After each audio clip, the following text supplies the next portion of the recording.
Al entrar, no podían creer lo que veían, como si aquella horrorosa imagen que tanto los había atormentado se repitiera de nuevo. Su hija estaba comiendo y jugando con los restos que quedaron en dicho lugar. La niña al levantar la mirada vio a sus padres y dijo con voz burlesca: Papis, ¿vinieron por mí?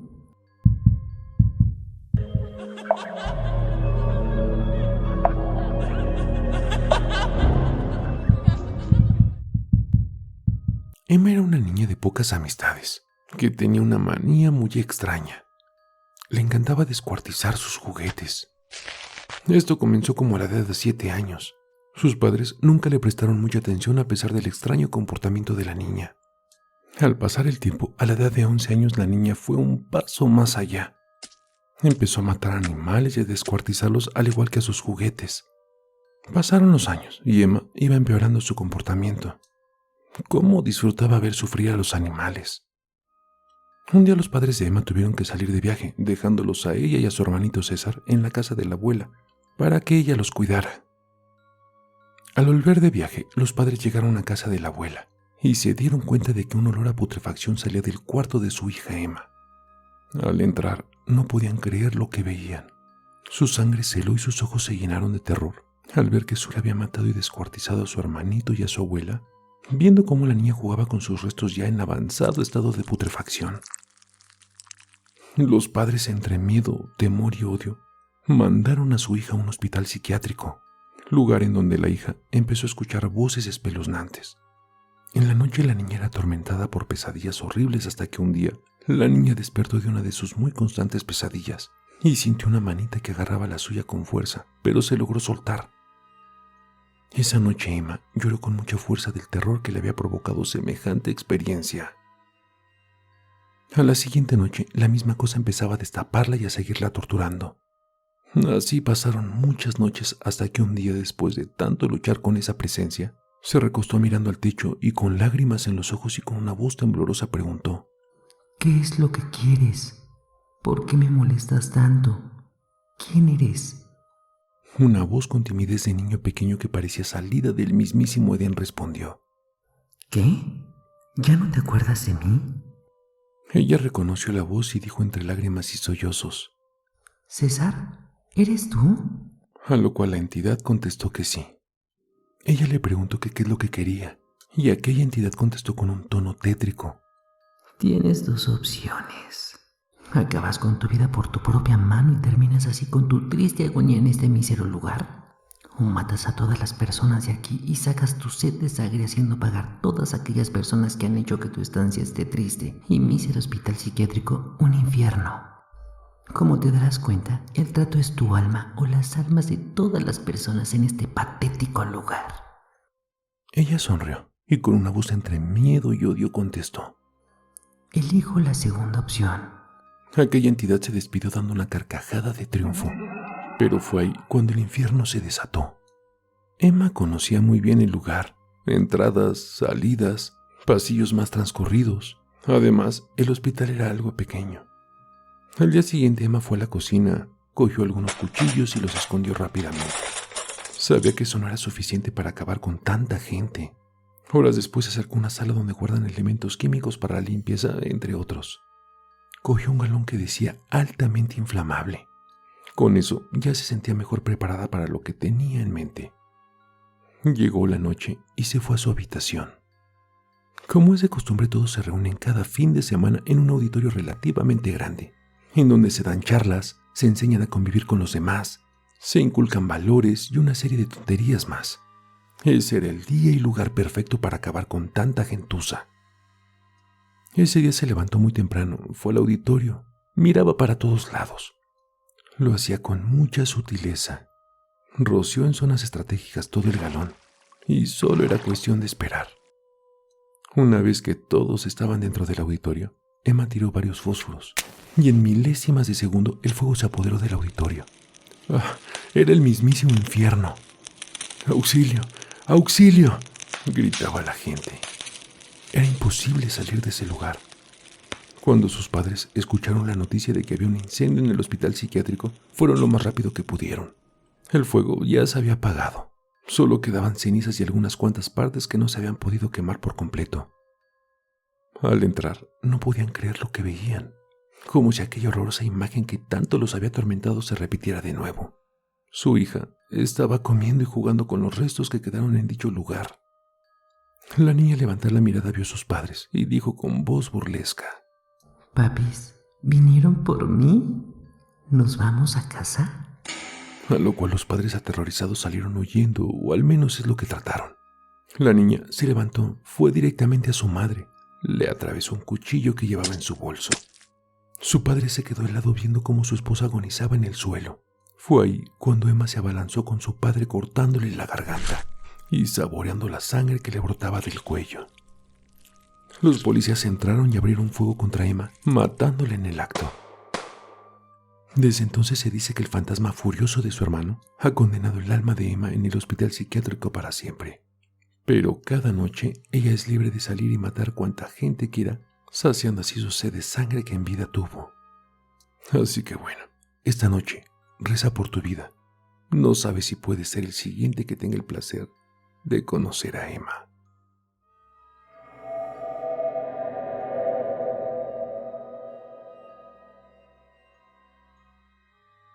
Hola, soy Melanie.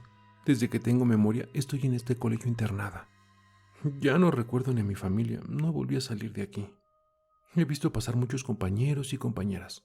Todos después de un tiempo se van y llegan otros, al igual que mis profesores. Para mí todos los días eran iguales, siempre la misma rutina: levantarme, ir a clases, jugar y hacer una que otra travesura.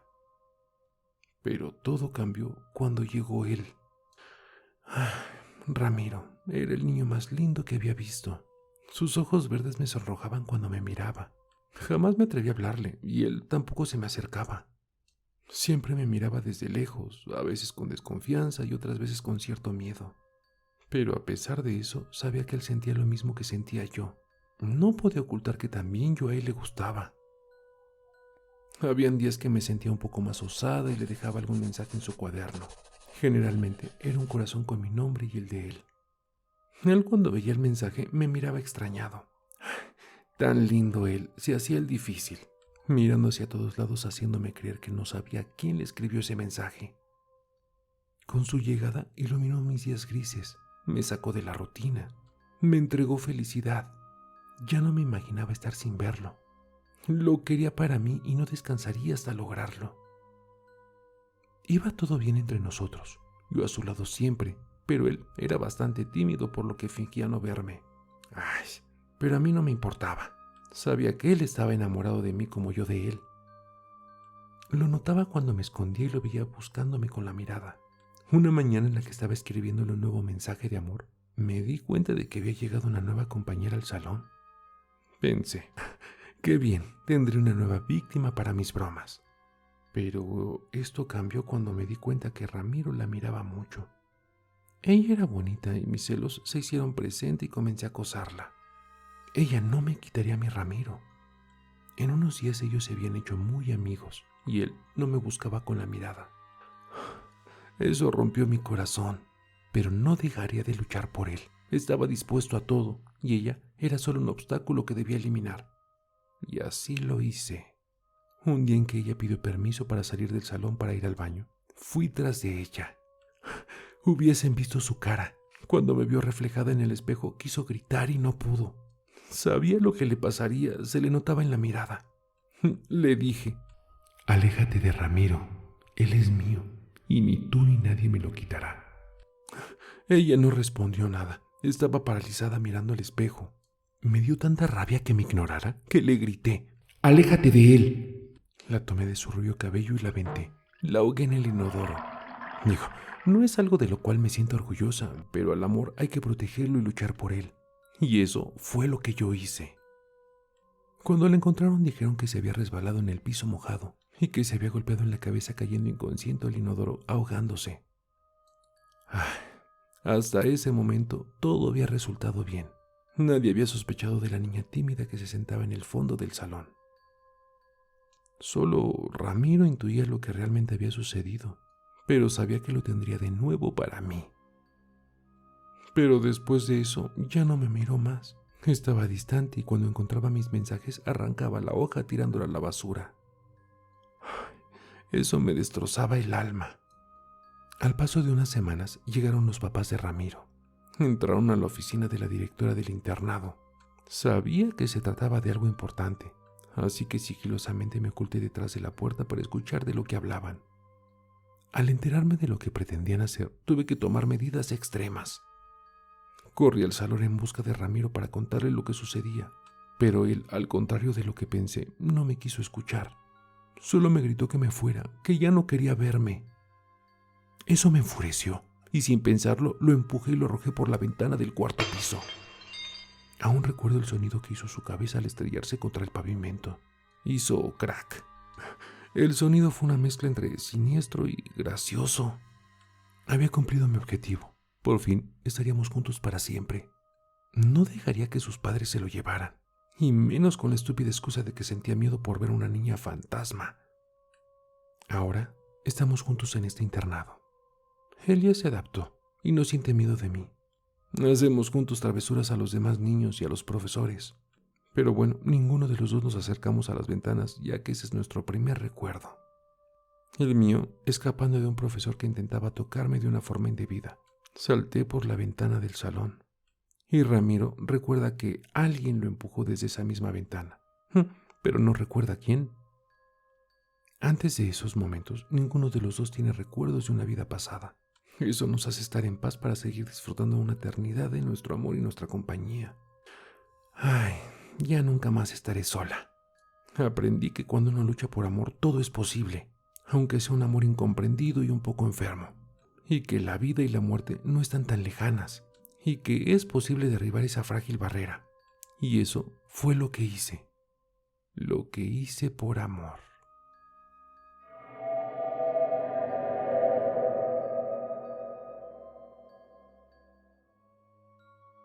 Tabito era un niño de 5 años. Se caracterizaba por su nobleza y su actitud servicial. Un día la madre de Tabo decidió cambiarlo de kinder, porque el otro ya les quedaba demasiado lejos. Tabito, triste pero emocionado, se preparó para su primer día de clases. Durante el receso no tuvo mucha suerte para hacer amiguitos, solo un pequeñito que se le acercó a platicar. ¿Cómo te llamas?, dijo Tabito. Manny, respondió el niño. Comenzaron a jugar y a platicar.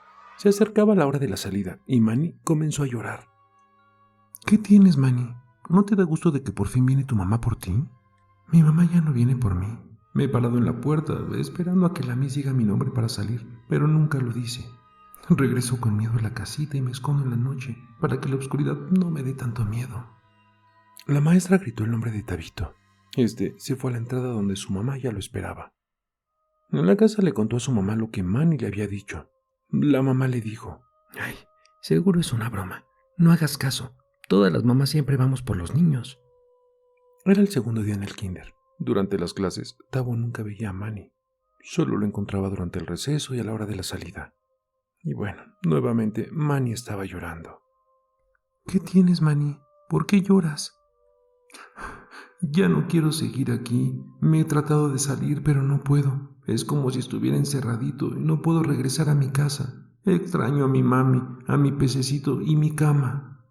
Tabito le dijo: Mi mami dice que todas las mamis siempre vienen por los niños. La mía no, dijo Manny. La mía no ha vuelto desde hace muchos días. La maestra comenzó a notar actitudes raras en Tabito. Entonces mandó llamar a la madre y le dijo: He notado que Tabo habla solo, no socializa con nadie. En hora de recreo y salida se encierra en la casita del patio y habla solo ahí adentro. Les da miedo que Tabo hable solo. A lo que la madre respondió: Hablaré con Tabo. Mañana regresaré con usted y le platico lo que me diga. En casa, la madre de Tabito habla con él y platican sobre todo lo que está pasando en la escuela. Al terminar la plática, la madre, sorprendida pero segura, creyó en la palabra de su hijo diciéndole: Esto se lo vas a contar a tu maestra el día de mañana. Yo te creo y te voy a acompañar. Llegó el día de clases y la maestra se sentó para escuchar lo que Tabo tenía que decirle, y fue: Yo no hablo solito. Mi amigo Manny es el que está siempre conmigo ahí en la casa. Él tiene miedo porque su mamá no ha venido a buscarlo en la escuela. Quiere ir a su casa. Dice que extraña a su mamá. Es más, si quiere vamos, que él se lo diga.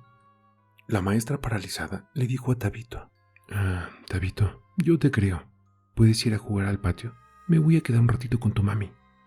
Entonces la maestra le relata lo siguiente. Manny era un pequeño de 4 años que estaba en el kinder hasta hace un año que falleció. Él murió en esa casita de un paro cardíaco fulminante. La madre estaba devastada. Los doctores no pudieron hacer nada y desde entonces no supimos nada más de su mamá. La escuela mandó apoyo psicológico a la casa de Manny, pero la madre se negó a recibirla. Me sorprende mucho que Tabito sepa de Manny. Esto pasó hace un año y es imposible que él supiera de este niño, porque bueno, aún estudiaba aquí y para los niños Manny se cambió de escuela. La madre de Tabo con más seguridad decidió apoyar a su hijo. Tabo dice que tiene una misión, que Manny le ha pedido buscar a su mamá para que venga por él a la escuela y se pueda ir a su casa. Yo quiero apoyarlo. ¿Me puede dar la dirección? Le prometo que si la mamá de Manny no quiere hablar, no molestaremos más. Luego de que la maestra le dio la dirección a la mamá de Tabito, asistieron por la tarde a verla.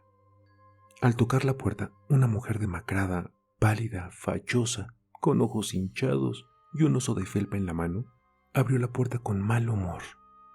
Tabito, al ver el oso, inmediatamente dijo: «Ese debe de ser Puchis». La mamá de Manny cerró inmediatamente la puerta y entre llanto solo gritó que se fueran. Al día siguiente volvieron a insistir. Con la misma ropa del día anterior, abre la puerta y antes de cerrarla, Tabito le dice: «Espere, mamá de Manny. Yo conozco a Manny y él me pidió que le dijera algo a usted».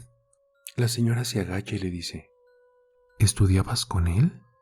La madre de Tabo le explica que el niño llegó apenas a ese kinder y no se conocían antes, pero que la maestra y los niños lo miraban hablar solo y el pequeño afirmaba que hablaba con Manny.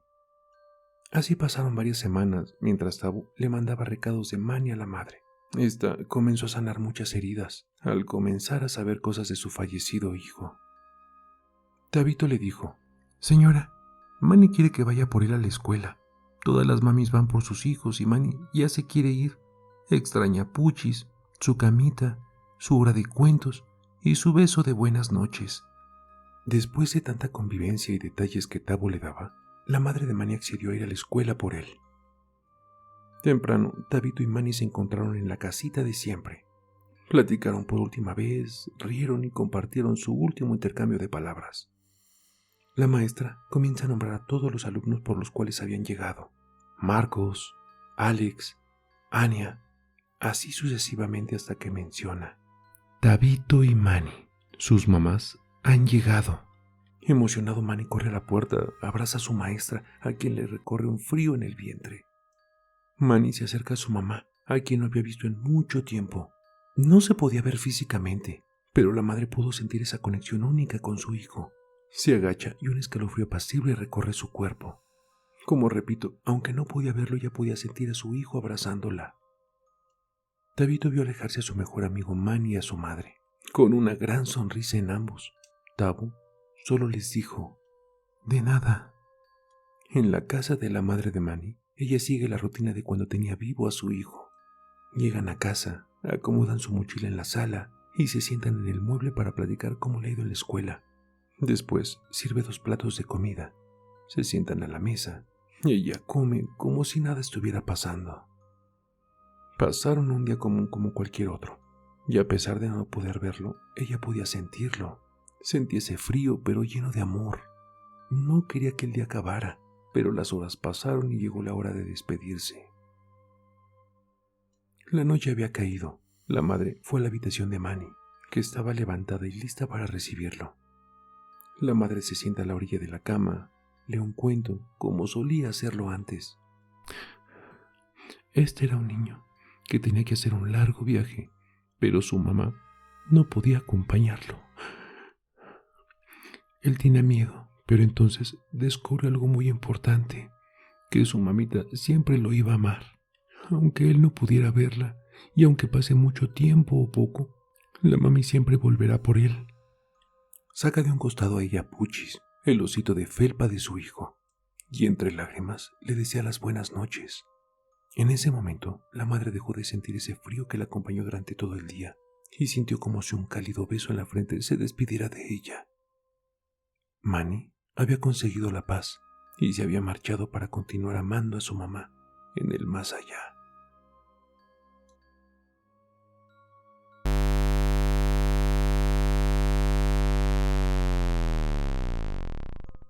El terror está más cerca de lo que crees. Y no lo digo yo. Lo dicen ellos.